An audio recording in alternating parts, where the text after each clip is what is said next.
8:30 को आपका एक्सीडेंट होता है और 9 o'clock आप मेंस की एग्जाम देने जा सकते हैं। इंटरव्यू से पहले 1 महीने तक आप हॉस्पिटलाइज्ड है और उससे 1 वीक पहले आप दिल्ली जाके उसकी प्रिपरेशन कर सकते हैं। तो luck has to come with you, उसको आना पड़ेगा और आपको आईपीएस बनाना पड़ेगा। कि मैं एग्जाम के लिए निकला, मेंस मेरा था, सुबह GS3 का पेपर था। 8:30 को मेरा स्कूटी स्लिप हो गया, मेरा लिगामेंट इंजरी हो गया, लेफ्ट हैंड में इंजरी था, सीट से ब्लीडिंग हो रहा था। लेकिन मेरे पास 2 ऑप्शन थे। मैं खड़ा हुआ, मैंने देखा, okay my right hand is safe and I decided I will go to the exam hall and write the exam. मेरे पास 2 ही ऑप्शन थे, या तो मैं वहां से उठ के रोने लगूं, यार मेरे साथ ही ऐसा क्यों हुआ, मेरा एक्सीडेंट हो गया, मेरा मेंस खराब हो गया और हॉस्पिटल जाओ, या दूसरा ऑप्शन था कि मैं देखूं कि मैं 3 घंटे और सर्वाइव कर सकता हूं। हाँ कर सकता हूं। मैं मेंस के लिए एग्जाम हॉल में गया।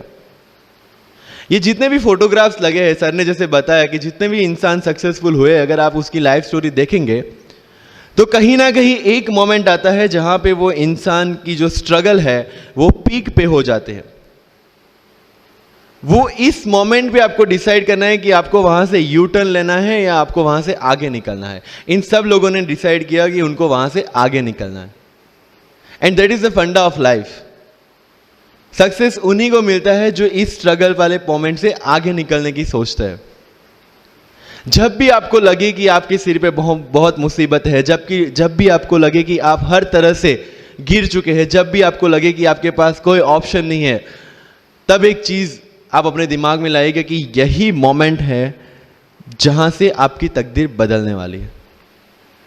क्योंकि डायमंड जो होता है वो जितना ज्यादा घिसता है उतनी ज्यादा उसकी वैल्यू होती है। सोना जो होता है वो जितना ज्यादा तपता है उतनी उसकी वैल्यू होती है। अगर आप जिंदगी में तप रहे हैं, अगर आप जिंदगी में घिस रहे हैं, अगर आपको लग रहा है कि आप हर तरह से मुसीबतों में गिरे हुए हैं, तभी आपकी जो वैल्यू है वो बढ़ने वाली है। और यही मेरा एटीट्यूड रहा है। लोग बोलते हैं कि तुम्हारी फाइनेंशियल कंडीशन ठीक नहीं थी, पापा इलेक्ट्रिशियन थे, मम्मी हाउसवाइफ थी, डायमंड के कारखाने में काम करती थी, उसके बाद उन्होंने मैरिज में रोटियां बनाने का काम किया और उस तरह से मैं पढ़ा। लेकिन जब मुझे पूछा जाता है कि ऐसी कौन सी चीज है आपकी लाइफ में जो आप बदलना चाहते हो, एंड आई सेड नथिंग। क्योंकि अगर वो चीजें नहीं होती मेरी लाइफ में तो शायद आज आपके सामने में नहीं होता। तो अगर लाइफ में प्रॉब्लम्स है, अगर लाइफ में स्ट्रगल है, जैसे सर ने बताया struggle is a part of life and I strongly believe in that.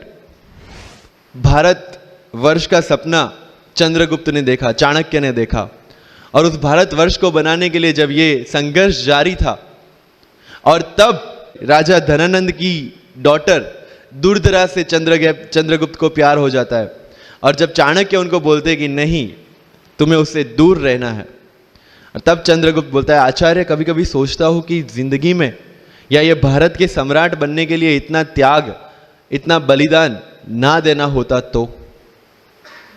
और तब चाणक्य रिप्लाई करते हैं तो हर कोई भारत का सम्राट होता।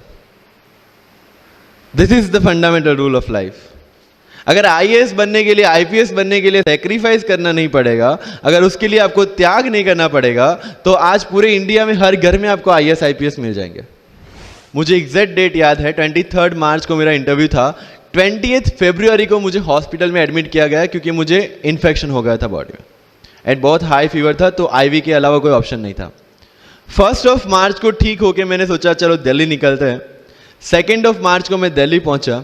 3 मार्च को वापस से टॉन्सिलाइटिस का अटैक होने की वजह से फ्लाइट लेके वापस से पालनपुर, अहमदाबाद, अगेन हॉस्पिटलाइजेशन। 15 मार्च को I got relieved from the hospital. 16 मार्च को मैं दिल्ली पहुंचा और 23 मार्च को I gave my UPSC interview. तो 1 महीने का हॉस्पिटलाइजेशन। उसके बाद जब दिमाग में ये था कि मेरे साथ जो लोग इंटरव्यू दे रहे हैं वो 1 महीने से प्रिपरेशन कर रहे हैं, एंड 1 महीने से मैं हॉस्पिटल में था, again I thought this is the moment to prove yourself. I went to the interview और पूरे इंडिया में 2nd highest marks in interview.